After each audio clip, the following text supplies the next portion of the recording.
Eu queria dizer o seguinte, muito do que foi dito aqui e muito do que eu vou dizer, a gente vem ouvindo há muitos anos, né? Eu trabalho nessa área e pesquiso nessa área há mais ou menos 35 anos. Então, lá na década de 70, a gente já mostrou os dados de que o Brasil ia chegar onde chegou, uma população extremamente envelhecida, né, com todos os problemas decorrentes de uma população envelhecida, né?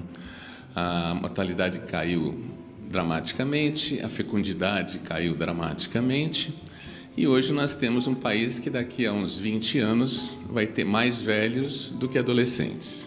Essa é a realidade, que a gente não vai conseguir mudar, porque essa realidade demográfica nunca foi mudada em lugar nenhum do mundo. Então nós temos aí, daqui a pouco, uma realidade onde a maioria da população vai ser idosa, com toda essa problemática que foi exposta aqui. Então, quando eu recebi esse convite para vir aqui, eu tive sentimentos ambivalentes. Um sentimento muito bom de, finalmente eu vou falar num lugar que pode resolver essas questões, né?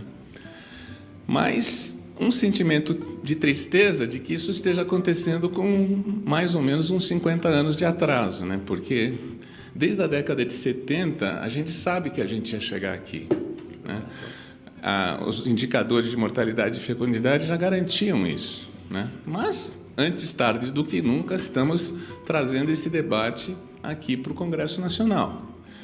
O que eu já falei, esse tipo de questão, eu já perdi a conta do número de encontros, congressos, reuniões ministeriais para discutir essa problemática. O fato é que nós avançamos muito pouco, né? Então, essa população de idosos no Brasil, que já é uma das maiores populações de idosos do planeta. Nós temos aí quase 30 milhões de pessoas na faixa de 60 anos e mais. Estou nela, né, e batalhando por ela, né? Então, o que nós temos que pensar? Que para fazer frente a essa situação, onde 90% dos idosos vão ter uma condição crônica para cuidar, de uma ou mais, né?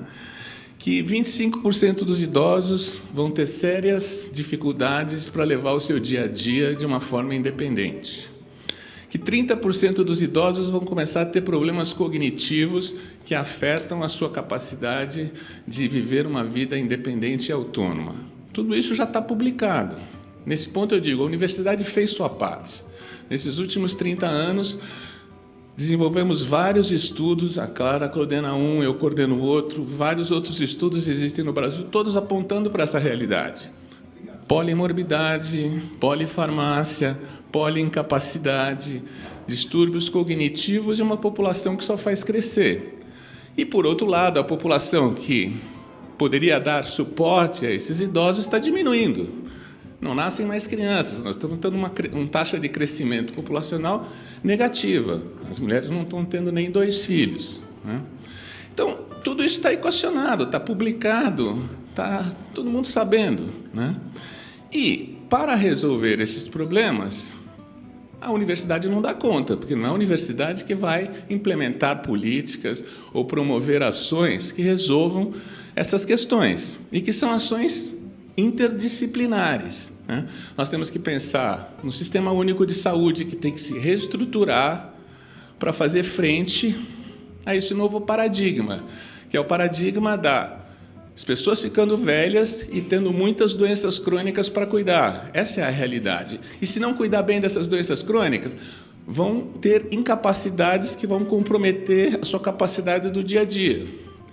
Em comprometendo a capacidade do dia a dia, tem que entrar alguém para ajudar.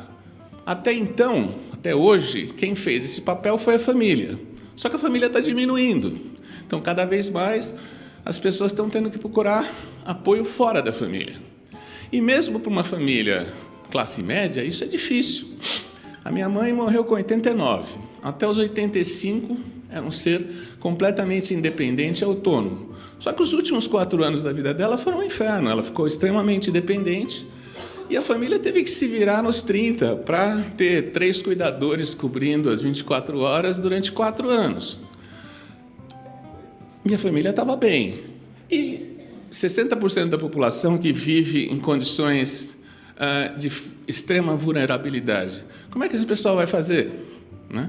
Então, se a gente não pensar nisso, nós estamos, como foi falado aqui, nós estamos caminhando para o abismo. Né? Agora, a solução, numa palavra só, é política. É uma solução política. Agora, a pergunta que não quer calar é por que as políticas não andam. Né? Por que a gente assiste alguns maus exemplos de vetarem a regulamentação do cuidador?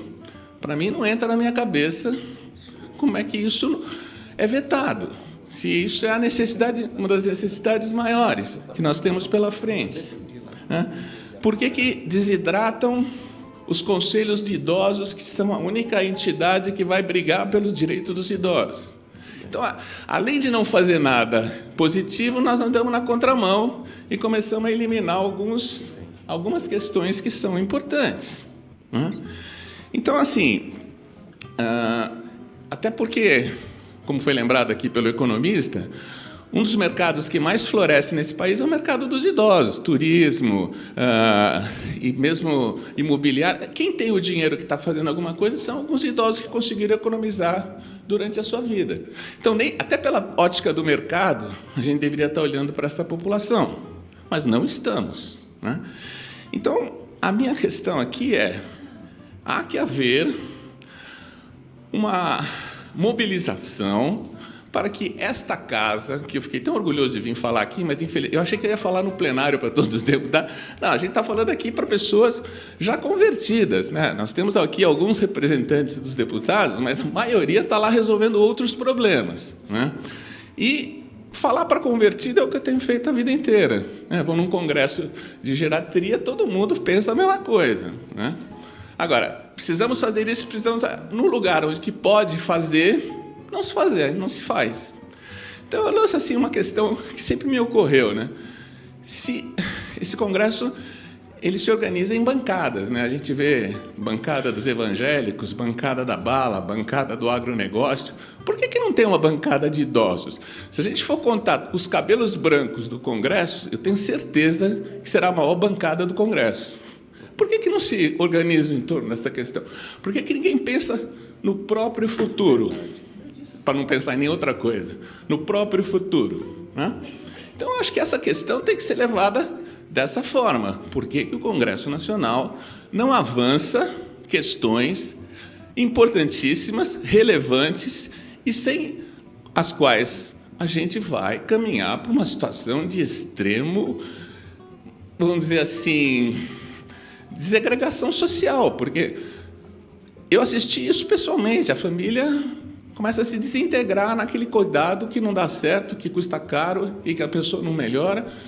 Como é que faz? Né? O Brasil tem que repensar tudo, tem que repensar o sistema de saúde, tem que repensar o sistema de assistência social e a própria organização da população com esse olhar, porque o que nós vamos ter pela frente é a maior população de idosos da América do Sul e uma das maiores do mundo. Né? Então, eu lanço essa questão aqui. Por que o Congresso não se organiza, não numa comissão, sem desmerecer o valor de uma comissão, mas numa bancada que vai defender o direito das pessoas que envelhecem, ter uma política condizente com as necessidades. Não por benemerência, mas por uma questão de sobrevivência da nação e de todos que nelas estão vivendo. É isso.